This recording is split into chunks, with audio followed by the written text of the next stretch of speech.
Jelang laga, pemain timnas Cina tidak konsentrasi latihan dan kurang fokus karena bau sampah. Justin Hubner beri kabar gembira.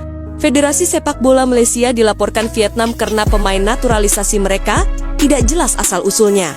Thohir ungkap kemenangan lawan Cina adalah sebuah kebahagiaan untuk seluruh Indonesia. Selengkapnya hanya di Raisin Champion. Sebelum kita membahas beritanya lebih lanjut, ada baiknya kita memberikan like ke video ini karena like itu gratis. Terima kasih atas kesediaan kalian ya teman-teman.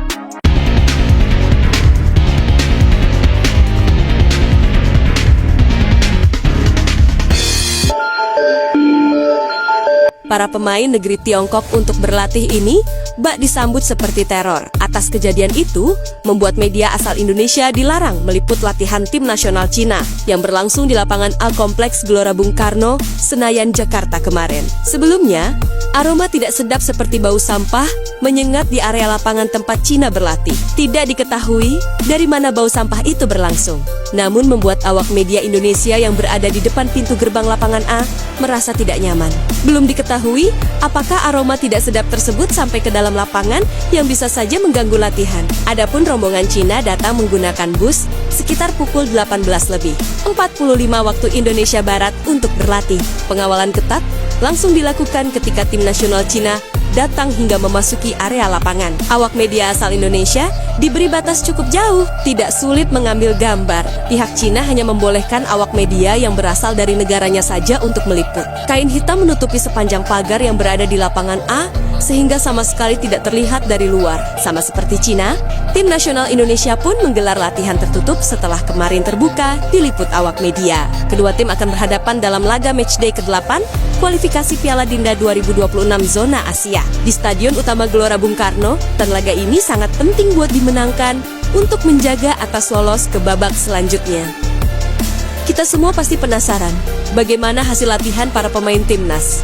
Sosok preman timnas Indonesia Justin pun kemudian memberikan sedikit bocoran dari buah mengasah kemampuannya bersama seluruh skuad Garuda. Seperti mana diketahui, tim asalan Patrick Kluivert berusaha untuk mengklaim 3 poin penting demi menjaga asal lolos ke putaran keempat kualifikasi Piala Dunia ke 2026. Kemenangan menjadi harga mati karena Cina juga mengincar posisi timnas Indonesia di klasmen. Sejak pekan lalu, Kluivert sudah mengumpulkan skuadnya untuk melaksanakan pemusatan latihan di Bali.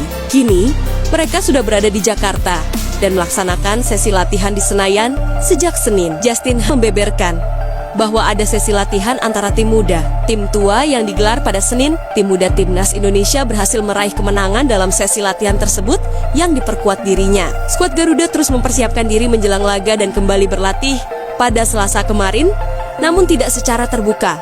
Indonesia untuk saat ini tetap fokus dan disiplin dulu aja sama 2 laga sisa. Terus semangat dan optimis karena Cina dan Jepang bukan negara yang harus kita anggap remeh. Indonesia diprediksi akan menjadi kuda hitam di Piala Dunia nanti. Banyak negara besar yang mulai terancam posisinya tergeser oleh timnas Indonesia setelah timnas Indonesia mampu mengalahkan Arab Saudi dan sang juara Piala Teluk Bahrain. Menurut media-media seperti OTT IKI yang akan menyiarkan secara langsung laga timnas Indonesia melawan Cina, Indonesia diprediksi akan masuk ke peringkat 50 besar dunia, bahkan lebih di tahun ke-2021 sebelum Piala Dunia dimulai. Hal tersebut karena selain kemungkinan besar timnas Indonesia diprediksi akan menang melawan Cina, juga ada peluang menang melawan Jepang dan berbagai laga uji coba dan playoff kualifikasi Piala Dunia. Laga-laga yang akan dilewati timnas Indonesia tersebut berpeluang bahwa Indonesia masuk ke 50 besar dunia. Media asal China OTT IKI tersebut juga mengabarkan bahwa akan ada 2.800 supporter asal China yang terbang langsung ke Indonesia. Para supporter tersebut juga bukan hanya supporter pendukung timnas China, tapi juga banyak pendukung timnas Indonesia. Banyak warga WNI yang ikut beli tiket dari Cina yang akan nonton langsung ke Stadion Gelora Bung Karno Indonesia. Jelasnya, jadi tidak semua supporter dari China yang dikabarkan 2.800 supporter. Para supporter tersebut adalah pendukung timnas Cina, namun banyak juga pendukung timnas Indonesia. Para supporter Cina sendiri sudah mulai berdatangan di Jakarta dan mereka menginap di hotel terdekat, Stadion Gelora Bung Karno. Para supporter Cina pun banyak yang heran, di Indonesia tidak ada bahasa Mandarin seperti di Malaysia. Mereka yang pernah ke Malaysia mengaku senang karena mereka bisa komunikasi dengan mudah dengan orang Malaysia namun sulit dengan orang Indonesia. Namun meskipun demikian, dan para supporter China mengakui sangat bahagia di Indonesia daripada di China. Di Indonesia mereka mengaku nyaman senang karena Indonesia cenderung lebih ramah dan menyenangkan. Tim scouting Inter Milan terbang ke Indonesia. Akan nonton Indonesia versus China. Di sisi lain, pejabat petinggi Cina juga datang ke Indonesia. Ia mengaku takjub dengan fasilitas yang diberikan ke timnas Cina. Indonesia banyak orang baik dan tidak pendendam. Kabar mengejutkan datang dari dunia sepak bola nasional. Tim pencari bakat, scouting team dari raksasa Serie A, Inter Milan, dikabarkan telah mendarat di Jakarta pada Rabu siang. Kunjungan mereka bukan tanpa alasan. Para pengamat bakatnya Razuri itu disebutkan akan menyaksikan langsung pertandingan krusial antara timnas Indonesia melawan Cina yang digelar Kamis malam, tanggal 5 Juni tahun 2025 di Stadion Utama Gelora Bung Karno. Sumber internal PSSI yang enggan disebutkan namanya membocorkan bahwa kedatangan tim scouting Inter Milan ini fokus untuk memantau dua pemain bertahan timnas Indonesia, yakni J.I.Z. dan Rizky Ridha. Keduanya memang tengah menjadi sorotan berkat performa solid mereka di lini belakang. J.I.Z. bak tengah yang sebelumnya bermain di Serie A bersama Venezia, sebelum akhirnya terdegradasi dari Serie A dan akan bermain di Serie B musim depan. Penampilan impresif yang ditampilkan oleh J.I.Z. sejak memutuskan membela Merah Putih telah menarik perhatian banyak klub-klub ternama di Italia, termasuk Inter Milan. Kepiawaiannya dalam membaca permainan serta kemampuan duel udara menjadi nilai tambah yang tak luput dari radar klub-klub besar Eropa. Sementara itu, Rizky Ridha yang kini menjadi andalan Persija Jakarta menunjukkan perkembangan pesat dan kedewasaan bermain meski usianya masih terbilang muda. Saat dua rival Indonesia, yakni Malaysia dan Vietnam akan saling bertemu. Sebelum dua tim itu bertemu, mereka pastinya telah melakukan berbagai persiapan. Misalnya yang ditunjukkan oleh Malaysia dengan menggelar uji coba dan menambah pemain naturalisasi baru. Tapi cara yang mereka lakukan kini malah menuai kontroversi. Karena pemain yang dinaturalisasi Malaysia masih belum jelas apakah mereka memiliki keturunan atau tidak. Dan untuk itu, inilah drama yang terjadi antara Malaysia dan Vietnam yang sampai melibatkan Indonesia. Ya, beberapa waktu yang lalu, Ketua PSSI yakni Erick Thohir secara torang-turangan ingin menantang Malaysia di sebuah pertandingan persahabatan. Alasan Erick Thohir melakukan itu adalah karena dirinya menilai kedua tim sudah lama tidak bertemu. Untuk jadwalnya pun harusnya bisa, yakni pada bulan September mendatang. Kebetulan jadwal Indonesia dan Malaysia masih kosong di bulan tersebut, sehingga harusnya bisa dimanfaatkan untuk melakoni pertandingan persahabatan. Situasi yang membuat fans Indonesia mengaku tidak sabar karena mereka penasaran bagaimana jadinya skuad terbaik timnas melawan skuad terbaik Malaysia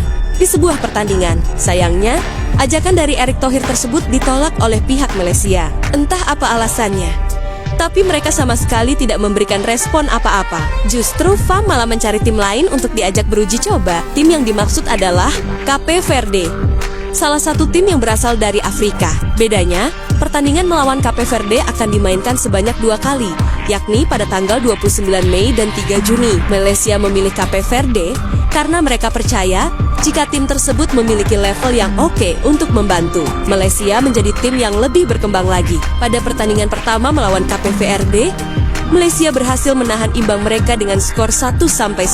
Sebuah hasil yang pasti membuat Malaysia senang. Karena kapan lagi bisa meraih hasil bagus melawan tim peringkat 72 FIFA. Hasil itulah yang membuat Malaysia semakin percaya diri dan siap memberikan arti terbaik di pertemuan kedua nanti. Malaysia dibantai Cape Verde dengan skor 3-0. Usai berhasil menahan imbang di pertemuan pertama, Malaysia justru dibantai dengan skor 3-0 di pertemuan kedua. Hal yang tidak terlalu mengejutkan, karena secara kualitas dan ranking, Cape Verde memang lebih baik dibandingkan dengan Malaysia. Dengan hasil tersebut, bisa saja memberikan efek buruk kepada para pemain. Karena sebentar lagi mereka akan melawan Vietnam di lanjutan babak kualifikasi Piala Asia. Jika tidak segera bangkit, bisa saja Malaysia kembali menelan kekalahan waktu melawan Vietnam nanti. Kekalahan Malaysia atas Cape Verde kini juga ditertawakan oleh fans Indonesia. Alasannya adalah karena sebelumnya Malaysia menolak ajakan timnas demi bisa bermain melawan Cape Verde. Tapi percuma saja jika ujung-ujungnya dibantai juga. Jika melawan timnas, mungkin hasilnya akan berbeda. Karena jika melihat ranking kedua tim tidak terlalu jauh. Kontroversi di balik persiapan Malaysia. Tak hanya mengadakan pertandingan persahabatan, Malaysia juga melakukan persiapan lain demi memperkuat tim mereka. Salah satunya adalah dengan menambah pemain naturalisasi. Tak main-main. Ada 4 pemain baru yang siap membela timnas Malaysia. Mereka adalah Rodrigo Helgado, Emmanuel Mashuka, John Irazabal, dan Facundo Garcet. Keempat pemain tersebut tentu memiliki latar belakang yang berbeda. Misalnya adalah Facundo Garcet. Bagi yang saat ini bermain di Alaves, salah satu tim di La Liga, tentu sebuah CV yang cukup oke. Apalagi harga pasaran dari Garcet juga lumayan tinggi, sehingga membuat dirinya menjadi pemain termahal di skuad Malaysia saat ini. Tapi di balik itu semua, kontroversi akhirnya muncul. Kontroversi ini terjadi soal bagaimana cara Malaysia mendapatkan pemain-pemain tadi. Karena jujur saja, nama-nama mereka tiba-tiba muncul tanpa adanya rumor sama sekali. Belum lagi ditambah dengan asal negara pemain yang mayoritas berasal dari Amerika Selatan. Hal inilah yang membuat para pengamat sepak bola bingung. Apakah ada hubungan masa lalu antara Malaysia dengan negara-negara di Amerika Selatan? Bahkan masalah ini sampai didengar oleh media Vietnam. Intinya, mereka mempertanyakan status pemain baru Malaysia tadi. Dengan situasi seperti ini, Vietnam harusnya bisa protes ke FIFA dan melaporkan Malaysia. Laporan ini berdasarkan status pemain Malaysia yang belum jelas asal-usulnya, tapi tiba-tiba sudah bisa bermain untuk Harimau Malaya. Tak mau mendapatkan banyak protes, pihak Malaysia akhirnya mengklarifikasi asal-usul pemain mereka. Untuk Facundo Garcet, kabarnya neneknya berasal dari Malaysia, sehingga hal itu bisa membuatnya memperkuat timnas Malaysia.